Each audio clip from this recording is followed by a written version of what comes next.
Hey, I'm Decathlon Gamer. Welcome back to FM23 Youth Factory. This is episode number 6. We prepare to enter season number 2. We also prepare to speed things up drastically for the next few seasons. We already went through an entire season in just 5 episodes, but look for it to be more like 2 to 3 episodes for the next little while as we rapidly promote. It's kind of one of those things. We talked about it last time. It will slow down. It will get tough. We will get blocked, but in the meantime, it will be rapid. Obviously, the board is interested in us getting automatic promotion now that they've seen the players that we've brought in, and of course they want us to develop players using the club's youth system, so that's all perfect, that's ideal. However, there's one little side one that has shown up that is absolutely worth note. They want us to expand the stadium. So the stadium, the 1,000 seats, the number of fans we have, there is room for expansion, only to I think like 3,000, triple what it has. But they want us to expand it, so they do want us to invest in it to start bringing in even more fans. That increases the expenses side. I was worried about them wanting to do that immediately, but make hay while the sun shines. If we have the money, if we're growing rapidly, if we're still amateur for the time being, that seems like a good idea. For now, it seems like we are not turning semi-pro, and that is a good sign for at least one more year. So sure, maybe it is time to expand the stadium. So we'll be looking to do that here as well. In the past, this is something I absolutely would have intervened on, but they've also lowered our category, our youth category. So we're dropping from a category 1 to a category 2. We're going to have to get ahead of youth development, a U18's goalkeeping coach, a U18's physio, things we didn't have on the staff. Our expected cost to run that, $367,000. It's absolutely not cheap, but that's absolutely something that this club can cover for the time being. But unlike in past years, I'm not going to automatically lock that in at its max rating and then just focus on everything else. I am going to allow it to fall off, and we're already having the first of that fall off in just 1 year. Now it looks like it might not even be up to me about expanding the ground. When you look at our objective here, it shows in progress and that it's club plan. So they might be doing something about this. Yeah, they're not going to judge me on this one. It looks like they're going to do it anyway, and that I'm not even going to need to add. Let's go ahead and speed things up into the next season. We'll find out if there's something behind that.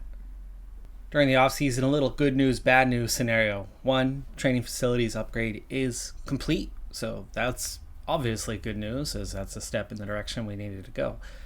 Bad news, but only moderate bad news. It's not terrible news by any stretch of the imagination, but we are getting offers, lots of them, offers with finances involved, which is something I'm not used to seeing in the bottom tiers at all. Really, until you get to about the 5th tier, I'm not used to seeing finances involved at all in the offers that exist. Now, fortunately, so far not one of them has exceeded the proposed value of the riders. Ethan McLaren getting an offer $500, but even his value right now is seen as, pretty much all of them is seen as better than 4K. But we have had one offer so far of over 1K already for Bick, but again 4K value. So they're not threatening that level of offer right now, but there's pretty dang good chance that we could be losing some players as soon as this season if those offers come in above value. One thing we're going to keep an eye on each and every season is the growth of the reputation of the club. That 1 to 10,000. That really divides things up. And of course, in the English pyramid, there's a ton of teams. There's a lot of teams. There's a lot of teams that don't even fall into that 11th tier. There's a lot of teams showing up that are below that. There's no division listed. They're not even in the 11th tier. We were, of course, dead last. Reputation of 1, it literally cannot be lower. It was the lowest. We had the worst team possible. ones all season long until the very, very, very end of the year. We're no longer last, but we're not far from it. Then St. Swithins is last now, or was last previously before we existed and formed a new club. We're above all of those teams, but not one of those teams exist in the 11th tier or below. But University of Exeter, MKC Academy are all presumably at that same 11th tier that we are. So we've actually already caught up to some of the teams within our division. You can see another handful of teams just above us at probably a single point more in terms of reputation.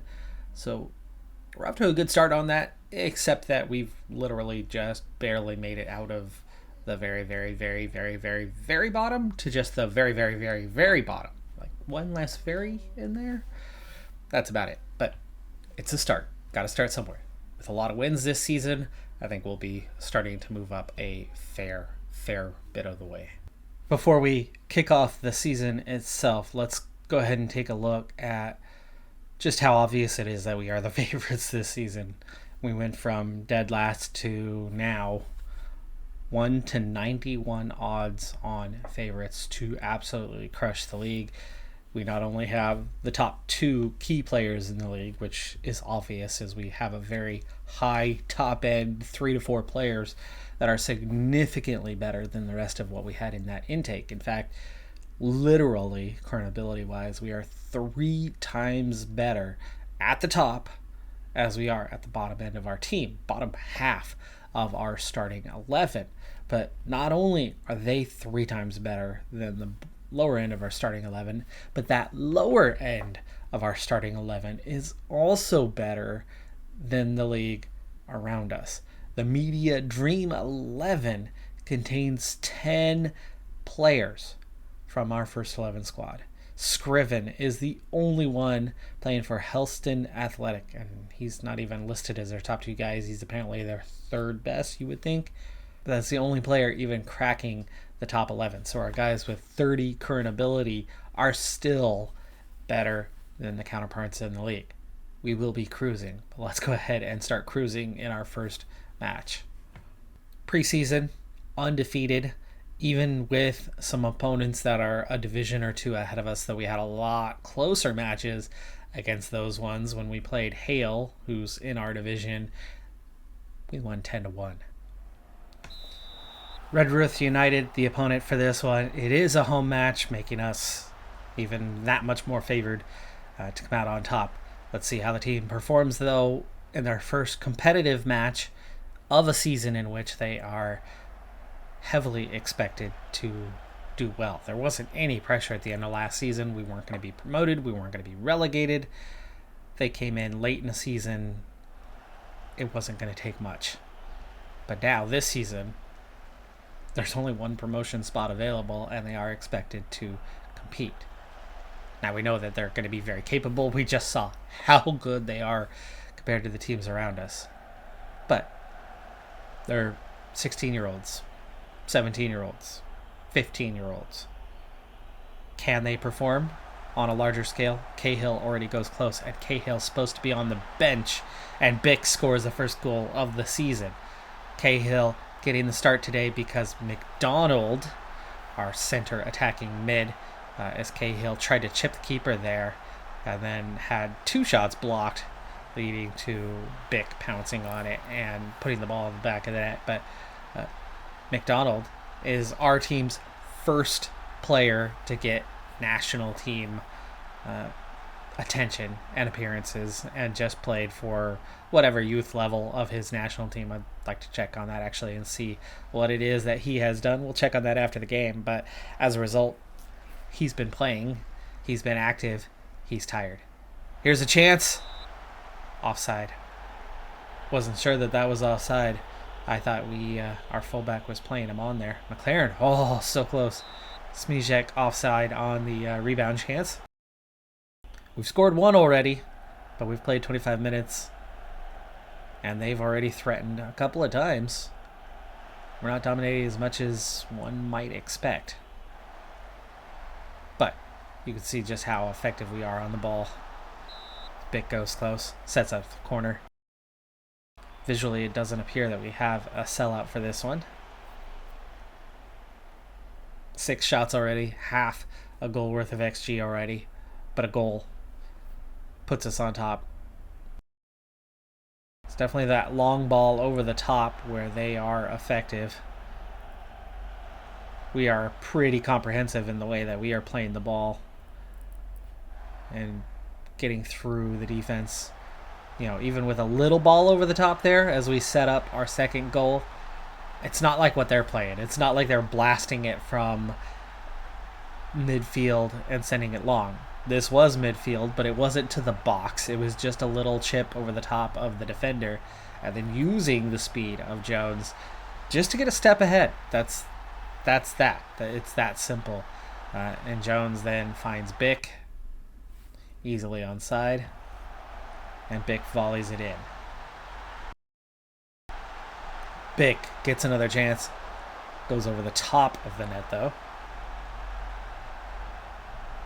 And see how aggressive we are winning headers. Webb controlling well. McFadden finds Jones inside. Thought we had a chance on the through ball. Decided to go out instead of in. Webb, McLaren pushed to the inside. Jones! Oh! And they just get that away. Aikens. Chance for the long shot. Not wide by much. Out for the goal kick. That had plenty of power on it. That was definitely going to beat the keeper. McLaren, free kick, dangerous spot. Off the wall, out for the corner. And halftime. Over the top for Bick. If it's onside, that's 3. No flag raised. So it's going to count. It was awfully close. Tight decision here. Atkins had laid it off for Smijek. Bick just retreating onside. Still not sure if he's on there or not. But no doubt about the finish, as it was a good one. This is what the other teams are doing a lot. And, ooh, there you go. The right back was about a step behind the rest of his teammates. That was the difference. That put us on. Ball over the top for Cahill. He's going to get there. He's going to cross in. Bick gets another chance, and again hits the top portion of the netting. 12 attempts, 1.6 on the XG, as we've already accumulated about 6/10 here early on. And it's actually not so early on. We've already played an hour. Good layoff there for Redknapp. Redknapp just wide. And let's start thinking about getting some other guys some playing time. Like getting McLaren out of there, keeping him fresh for later activities, and getting McDonald his season debut, as he's very much a starter, and we want to get him up to par for the season. We only get our 3 subs at this level, I believe. Yes, yeah, it is only 3 subs for this level. Remembering from last season.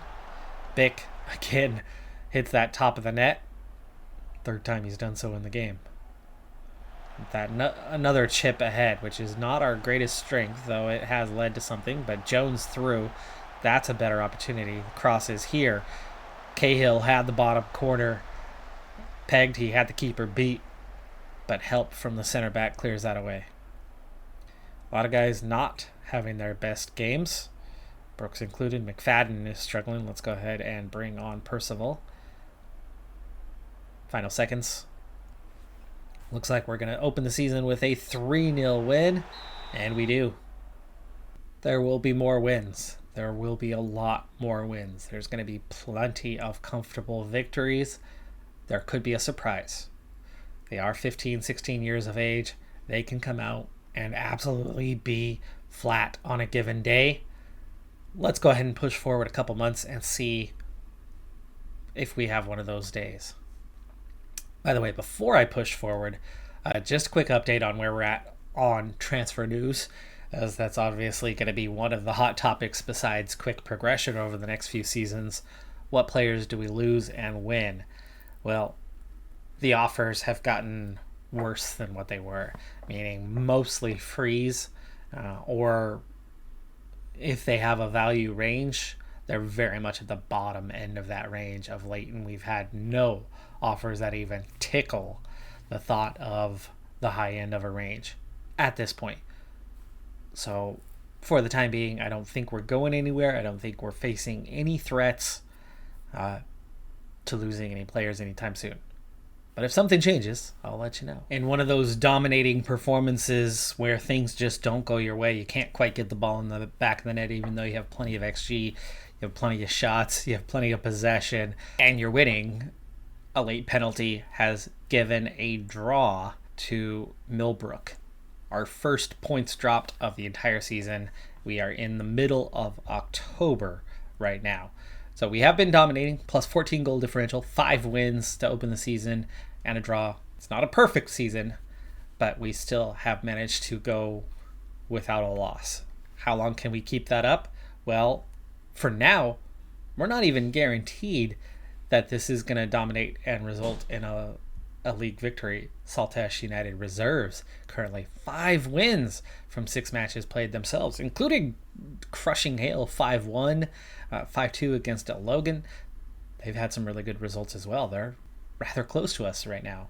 Millbrook reserves, by the way, haven't even been good. I mean, just 1 win, 2 draws, and 3 losses on the season so far. That was just one of those days where FM strikes. Things don't quite go your way, you get FM'd, and you don't get the result. Our first hint of development is beginning to appear now in mid-October as well, with Ethan McLaren. The guy who was a 94 overall is now a 95 overall. We're not seeing any rapid progress or anything, but we are seeing some progress. I'm actually seeing a lot of guys training well. I'm surprised we haven't seen more progress. And actually, it's quite possible that there has been plenty of progress. I just have kind of missed out on it. You can see over the summer we saw a little bit of drop, and now seeing that current ability just climb a little bit. Most of the players have been pretty flat. Here's one that stands out as somebody who actually has shown some progress in Charlton Redknapp, one of our defenders. Schmizek is showing up as one of the most improved. His tackling is coming up. His composure is coming up. But most of the players are flat. For me, that's to be expected. With the lack of staff, with the part-time, the lack of training facilities, we're doing just enough to be stable. I've now gone 4 months with no news on this club plan of expanding the stadium that's supposedly in progress. So I have an option here. I have a couple of key choices. 1, continue to improve training facilities. Or 2, talk to them about expanding the ground, which we do have room for expansion. I'm going to go with the training facilities. These are more important to us right now than expanding the ground. There's still hope that the club is going to take care of that one themselves, that they're apparently already in that process, and I don't really have to waste asking them about it myself. So for now, we're going to ask about improving the training facilities a second time. It's now been a few months since that work completed. Club's financial situation, the reasoning to reject. Now, I'm guessing this is about cost, because the cost of the previous one used up a lot of the money that we had. We have more money than that now than what we had back then. Back then we had $486,000. Now we have $710,000. It's an improvement. But here's the thing. Our finances are improving a little more slowly this season. You can see how rapidly we were coming up, how quickly we got in just a handful of months to $486,000 and then reset to $323,000. But now it's only come up by not quite $4,000 over the majority of a year, where that happened in half a year. Reason being, especially since we've entered this new calendar year, tax bill. We made a profit last year, and now we are paying a pretty hefty tax on a monthly basis, which cuts into that profit. We're still profitable, we're still gaining, but it's not like it was. So finances are, a little tricky. If you look at our profit or loss per month, you can see how we fared over the course of last season. This was our training facility upgrade, and that was a hefty deficit that month. And then it was right back to how it had been. Off season dropped off, but the new year is not where we used to be. I mean, we were getting 72, 71, 84 on a monthly basis. Now we're only getting 40 to 50. So it's going to make the finances a little bit trickier for the time being. I'm happy that we are still amateur status. That's certainly helping, but we are definitely paying out more than what we did in the past, where it was very little indeed. Funny thing is, our finances are seen as secure, but you could tell that they're just looking for us to bank a bit more. I don't remember what the exact amount was, but I think it was something along the lines of 300,000. Not all of that comes straight out of our budget. Some of that came from the board itself. So you would think the next level is probably anywhere from 500,000 to 700,000, and I think they're probably going to want us to be up over about $1 million before they say yes to that one. But speaking of possibilities and maybe a yes, while we're here, it doesn't hurt to ask the board more questions. Let's now ask about expanding that ground. And it's been accepted. So we are looking at a small increase. We're talking about a very small increase, 175 additional seats at the cost of $500,000. Wow, that is that's small stuff right there. Be ready next September. Well, we've picked up another match win. We've now played 7 matches, which puts us about a quarter of the way through this season. The season is off to a good start, but we have a team just 1 point behind us. After that, it's really starting to fall off, so 2-horse race. Players are doing well, but we're not developing. We don't have the staff yet, we don't have the reputation yet, and we're very much getting a mixed bag when it comes to now declining returns in the finances, but at least they're still improving. And we've now found another investment that the club is able to make. And as much as it's not a major one, it's very much a minor one. Those extra 175 seats will add up in time to better finances. Will we have a higher income from the seats that they are? What type of seats they are? I don't know. Are we replacing other seats and improving an area and therefore can charge more for the tickets? I don't know. I think that's going to have more to do with climbing the ladder and getting up to higher tiers and ultimately charging more as you play at a higher level than where we play now, and could charge next to nothing for the tickets that we are getting at the moment. Vic has 8 goals already. Ashley Jones has an 8.2 rating and 7 assists from that left wing. We're off to a good start this season, but very much a mixed bag so far in terms of the results. The other good news, we have not lost any players as of yet. We'll take that as a win because for the time being, climbing that ladder looks very likely. Saltash United Reserves is not a team we have played head-to-head yet, and I would imagine when the time comes, we're probably going to be pretty heavy favorites against them. That's also probably going to be the next match that we pick up with when we play against Saltash United Reserves. That'll be our battle of the top squads. That is going to do it for this episode, though. I'm Decathlon Gamer. Like, comment, subscribe, and I'll see you next time. Have a good one. Be safe out there, and bye for now.